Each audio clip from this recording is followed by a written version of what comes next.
एक देश एक कानून कैसा रहेगा? मैडम ऐसा है, देखो इस देश में कितने धर्म है, बहुत हर आदमी का अपना धर्म है, अपनी मान्यता है। अब आप कहो कि जी एक ही भगवान रख लो, मैं कहता हूँ कि चलो हिंदू को भी खत्म करो, मुसलमान को भी खत्म करो, सब ईसाई धर्म को मानने लग जाओ, तो ऐसा तो नहीं होगा ना। सबका अपना अपना धर्म है, जिसका जो धर्म है वही मानेगा ना आदमी। कानून की बात है, चलो कानून एक हो सकता है, लेकिन धर्म एक नहीं हो सकता। धर्म एक नहीं हो सकता। हाँ। अब जो जिस धर्म का आदमी है उसी को मानेगा वो तो। हाँ। अब आप मेरे को जबरदस्ती कहो कि नहीं जी आप इस धर्म को मानो, ये धर्म की तो बात ही नहीं हो रही, कानून की बात हो रही है। कानून देखो अपना अपना है, वो उसमें मत है सब लोगों का। आपकी क्या राय है? मेरी तो राय ये है कि भाई नहीं होना चाहिए। नहीं होना भी चाहिए, नहीं भी होना चाहिए, अब ये तो अपने हिसाब से है। ऐसा सिविल यूनिफॉर्म सिविल कोड लागू होना चाहिए देश में? होना चाहिए मैडम, एक देश एक कानून होना चाहिए। हाँ। सबके लिए अलग अलग कानून नहीं होना चाहिए कि वो किसी और रास्ते से हो, एक रास्ते में। हम एक देश के अंदर रहते हैं, एक छत के नीचे रहते हैं, तो एक देश एक कानून होना चाहिए। पर अभी लगातार हम देख रहे हैं बहुत सारे लोग इसका विरोध करते नजर आ रहे हैं। मैडम वो ये ना, अब ये बात आएगी कि हम तो बेरोजगार हैं, ये है वो है, फालतू की बात है। जो हमारी गवर्नमेंट सोच रही है वो बहुत बढ़िया सोच रही है, उसके कारण जितने हमारे ये बांग्लादेशी घुसे पड़े हैं, सबसे पहले ये निकाले जाएंगे, और रोहिंग्या निकाले जाएंगे, और नाइजीरियन निकाले जाएंगे। जो बेरोजगारी की बातें करिए, ये हमारी एक रोटी के अंदर से जो 6 टुकड़े हो रहे हैं ना, जब एक रोटी मिलेगी 4 हिस्से होंगे तो हमारा पेट भरेगा। और ये कोर्ट जल्द से जल्द आना चाहिए इस कानून, और कोर्ट इसके लिए फास्ट ट्रैक कोर्ट बननी चाहिए, ये कानून जल्द से जल्द पास होना चाहिए। अच्छा, आपको क्या लग रहा है यूनिफॉर्म सिविल कोड देश में लागू होना चाहिए? बिल्कुल लागू होना चाहिए। लागू होना चाहिए, ये बात नहीं है कब लागू होगा, ये बात है। लागू होने की क्यों लागू होना चाहिए? क्या कुछ अच्छा हो जाएगा? क्यों लागू नहीं होना चाहिए, क्या बुरा हो जाएगा, ये आप मुझे बता दो एक चीज। यहाँ पर इतने धर्म के लोग रहते हैं, बाकी धर्मों का क्या होगा? इतना बड़ा देश है, अचानक से यूनिफॉर्म सिविल कोड कैसे मैनेज होगा? कैसे सरकार ये अचानक से आ गया? हाँ। हमारे कॉन्स्टिट्यूशन में आर्टिकल 44 का कुछ मान्यता ही नहीं है। उसमें तो साफ साफ अम्बेडकर जी ने लिख के गए ना कि ये एक ना एक दिन पे यूनिफॉर्म सिविल कोड लाना चाहिए। आप मुझे एक बात बताओ, भारत में हिंदू भी रहता है, मोस्ट मेजोरिटी है, उसके बाद सेकंड बिगेस्ट मेजोरिटी मुस्लिम है। क्रिश्चियन, सिख, ईसाई, बुद्ध, जैन, पारसी, यहूदी सब रहते हैं भारत में। सिर्फ एक पर्टिकुलर कम्युनिटी को छोड़ के और बाकी लोगों ने इसका विरोध क्यों नहीं किया?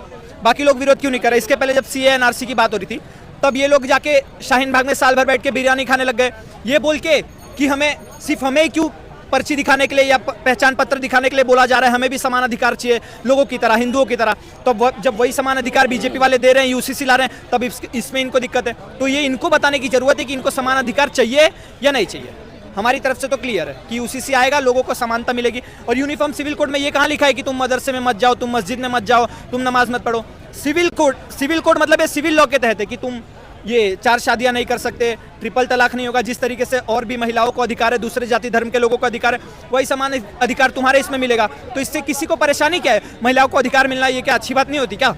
यही सब चीज़ तो सरकार ला रही है ना, तो उसमें दिक्कत क्या है? दिक्कत ये है कि अगर ये 4 यूनिफॉर्म सिविल कोड आ गया तो जो इन्होंने शरीयत के नाम पे लोगों को बरगला के रखा है, लोग समझदार हो जाएंगे, तो इससे इनकी दुकान चलनी बंद हो जाएगी। ये कुछ % लोगों को दिक्कत है, वो दिक्कत भी बहुत जल्दी दूर हो जाएगी जब पूरी तरीके से ड्राफ्ट आ जाएगा। ये अभी चर्चा चल रहा था कि ये हलाला, ये UCC, मैं उन पे बोलना चाहूँगा। 15 अगस्त 1947 को हमने आज़ादी ली, और ये जितने धर्म हैं वो हमारे संविधान में लिखा हुआ है कि आप अपने धर्म के अनुसार अपना व्यवहार कर सकते हो। लेकिन संविधान क्या करता है, जितने धर्म हैं सबको एक धागा में पिरोता है, किसी के पास भेदभाव नहीं करता। तो मुद्दा आज वही है कि एक देश एक कानून, इससे क्या होगा, हम सभी भाई इकट्ठे रहेंगे। बात ये है। रही बात ये शादी, ये वो, आप हमें बताओ, what is religion? Religion is humanity creation in human being. धर्म का अर्थ होता है कि मानव में मानवता का निर्माण करो।